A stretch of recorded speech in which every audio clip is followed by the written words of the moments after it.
Geleği 1108. hadis.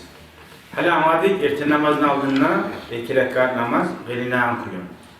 Hali 2 rekat namazın içinde de nizakları okusam yaxşı, alhamdan sonra. Hali abar daha ulu okup durarız. Kovusu ulu okup durarız. Ertesi namaz olsun, yatsı namaz olsun, barinde de ulu okulu alır.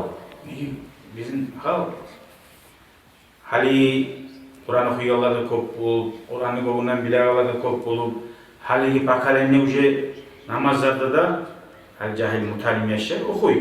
Alhamdan sonra arı suratlar okuyor, ulu suratlar okuyor, meclislerde de okuyor, orası Türkçe. Alda yok öyle çok güzel. Kul huvallahu ahad bir barabamla şu rahat ibaret bile daha ne diyeyim? Yok öyle, Kur'an'ı hayretmek, Kur'an'ı bilmek yok öyle. Kul necada sihirli surat olsa da her türlü suratlar okuyunca yaxşı da, asarı da bu. Hali erten namazda okumağa ne suratlar yaxşı? Ne diyeyim? Ne olur? Вопрос var. Вопрос var. Bilmiyoruz acaba. Aşağı Turan'da gelip salam verme de yaramayı. Aşağı Turan'da mı salam verme de yaramayı. Sonra vaproslar ne? İnşallah yazsa cevap veririz. Allah'ın güzel daha sonra.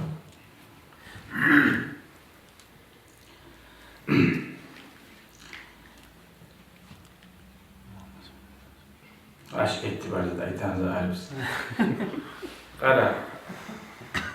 1108. hadis. İbn-i Abbas aytar radıyallahu anhuma ikisinde Allah razı olsun. Peygamber aleyhissalatu vesselam kana yakra'u fi rak'atayil fecri fil ula minhuma qulu amanna billahi ve ma unzila ileyna ve ma unzila ila İbrahim ve İsmail ve İshak ve Yakub vel asbab ve ma utiya Musa ve İsa ve ma utiyen nebiyyun min rabbihim la nufarriqu beyne ahadin minhum ve nahnu lehu muslimun. Şu ayaklarını okuyayım. Bakara surattan. İkincisinde amennâ billahi ve şehadü ennâ muslimun. Her türlü vesiyeler var. Peygamber aleyhissalatu vesselam her zaman bir zattan okumayı yayın anladık. Ruhudan ayrı başka zatlar okulandı. Ve fi rivayetin ta'ala ila kelimetin sevâin beynena ve beynekum.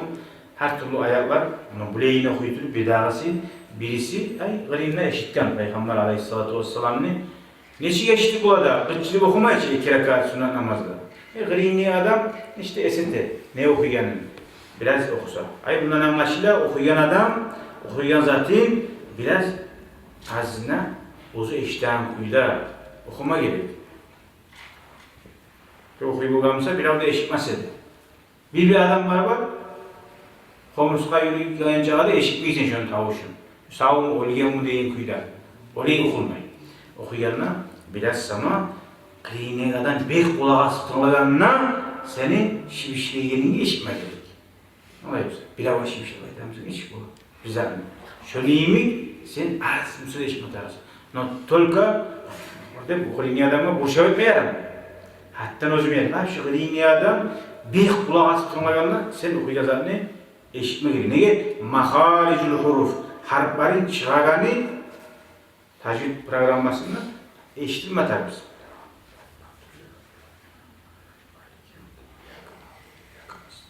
Anladık.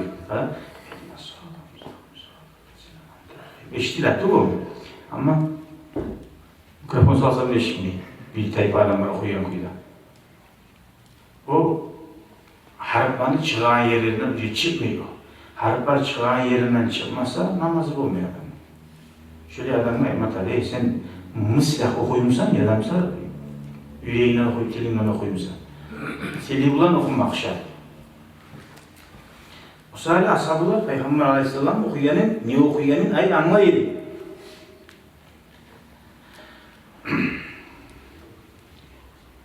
Daha da şöyle hadis, şu manada, Abi Hureyre'den 1109. hadiste radıyallahu anh ayeti Abi Hureyre ashab ayeti nedir?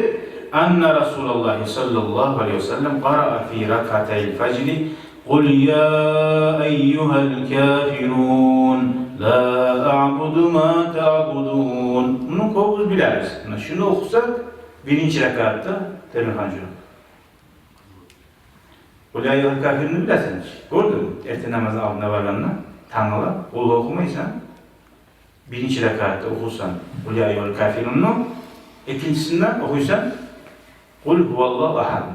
Yasin tavaratını okuma. Uzak olacak. Değişmedi ayışını. Kul huvallahu ahad. Buna hana şöyle. Ammanar Rasulü bima unzile ileyhi min rabbihi vel mu'minun. Kullun amene billahi ve melaikatihi ve kutubihi ve rusulih. Hasili bununla sen ikisine de kul koysanla yaramaydı izattı bu. Ne işte şu bu kvalina, Peygamberin sünnetine tabi olmak her zatta artık bulan. Anlaşılan. Hani bu hakta namazın hakkında şununla hadisler tamam oldu. Ama adamlar Allah tavfiq versin. Bizga şunu tuzkuyla yorulmaga. Barakallahu fikum. Velhamdülillahi Rabbil alemin.